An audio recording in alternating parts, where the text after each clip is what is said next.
کی جگہ ایک بوڑھی مگر سمجھدار اور دانا عورت رہتی تھی جس کا خاوند اس سے بہت پیار کرتا تھا۔ دونوں میں محبت اس قدر شدید تھی کہ اس کا خاوند اس کے لیے محبت بری شاعری کرتا، اس کے لیے شاعر کرتا۔ عمر جتنی زیادہ ہو رہی تھی، بائی میں محبت اور ہوشی اتنی ہی زیادہ بڑھ رہی تھی۔ جب اس عورت سے اس کے دائمی محبت اور ہوشی اور بڑی زندگی کا راز پوچھا گیا کہ آیا وہ ایک بہت ماہر اور اچھا کھانا پکانے والی ہے، یا وہ بہت ہی حسین و جمیل اور خوبصورت ہے، یا وہ بہت زیادہ یالدار اور بچے پیدا کرنے والی رہی ہے، یا اس محبت کا کوئی اور راز ہے، تو عورت نے یوں جواب دیا کہ خوشیوں بڑی زندگی کے اسباب اللہ سبحانہ و تعالیٰ کی ذات کے بعد خود عورت کے اپنے ہاتھوں میں ہے۔ اگر عورت چاہے تو وہ اپنے گھر کو جنت کی چھاؤں بنا سکتی ہے، اگر یہی عورت چاہے تو اپنے گھر کو جہنم کی دہکتی ہوئی آگ سے بچ سکتی ہے۔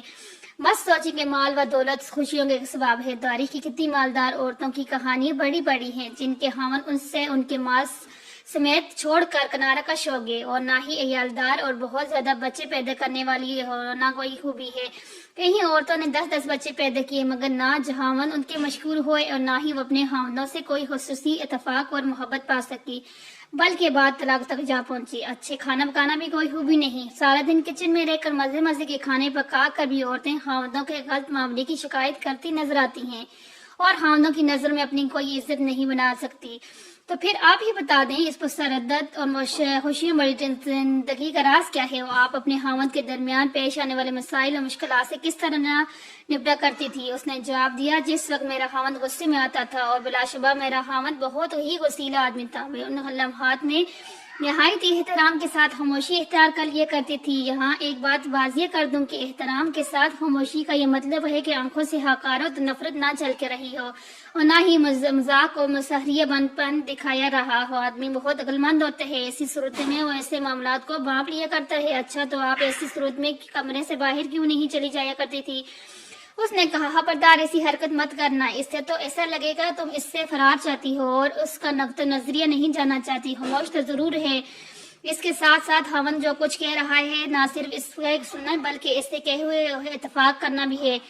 اشد ضرورت ہوتی ہے۔ میرا خاوند جب اپنی باتیں پوری کر لیتے ہیں تو کمرے سے باہر چلی جایا کرتی ہوں، کیونکہ اس کے سارے چیخ وقار اور شور شرابے کے والی گفتگو کے بعد میں سمجھتی تھی کہ اسے آرام کی شدید ضرورت ہے۔ کمرے سے باہر نکل کر میں اپنے روزمرہ کام میں مشغول ہو جاتی تھی، بچوں کے کام کرتی، کھانا پکاتی، کپڑے دھونے میں وقت گزارتی، اپنے دماغ کو اس جگہ سے دور بھگانے کی کوشش کرتی جو میرے خاوند کے ساتھ کی تھی۔ تو آپ اس ماحول میں کیا کرتی تھی؟ کئی دنوں کے لیے لاتعلقی اختیار کر لینا اور خاوند سے ہفتہ 10 دن کے لیے بول چال چھوڑ دینا وغیرہ۔ اس نے کہا، نہیں، ہرگز نہیں، بول چال چھوڑ دینے کی عادت انتہائی گھٹیا فعل ہے۔ خاوند کے ساتھ تعلقات کو بگاڑنے کے لیے یہ دو روہی تلوار کی مانند ہے۔ اگر تم اپنے خاوند سے بولنا چھوڑ دیتی تو ہو سکتا ہے شروع میں اس کے لیے یہ بہت ہی تکلیف دہ عمل ہو۔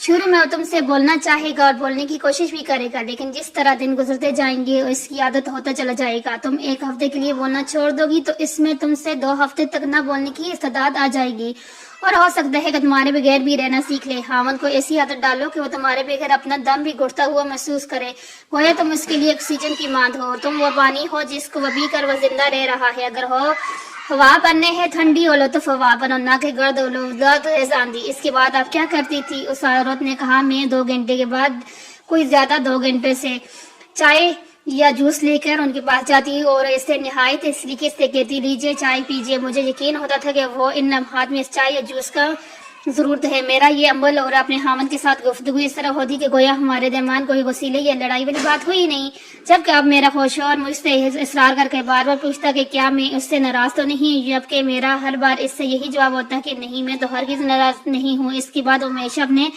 درست رویے کی معذرت کرتے اور مجھ سے گھنٹوں پیار بھری باتیں کرتے۔ تو کیا آپ ان کی پیار بھری باتوں پر یقین کر لیتی تھی؟ ہاں بالکل، میں ان باتوں پر بالکل یقین کرتی تھی۔ میں جاہل نہیں ہوں۔ کیا میں یہ کہنا چاہتی ہوں کہ میں اپنے خاوند کے ان باتوں پر تو یقین کر لوں جو مجھ سے غصے میں کہہ ڈالتا تھا، اور ان باتوں پر یقین نہ کروں جو مجھے پرسکون حالت میں کرتا ہے؟ تو پھر آپ ان کی عزت و احترام نفس کہاں گی؟ کاہے کی عزت و کون سی عزت نفس؟ کیا عزت اسی کا نام ہے؟ تم غصے میں آئے ہوئے ایک شخص کی تلخ و تراش باتوں پر یقین کر کے اسے اپنی عزت نفس کا مسئلہ بنا لو، مگر اس کی ان باتوں کو کوئی اہمیت نہ دو جو وہ تمہیں پیار بھرے اور پرسکون ماحول میں کہہ رہا ہے۔ میں فوراً ہی اس غصے کی حالت میں دی ہوئی گالیوں اور تلخ و تراش باتوں کو بلا کر ان کی محبت بڑی اور مفید باتوں کو غور سے سنتی تھی۔ جی ہاں، خوشگوار محبت بڑی زندگی کا راز عورت کی عقل کے اندر موجود تو ہے، مگر یہ راز اس کی زبان سے بندھا ہوا ہے۔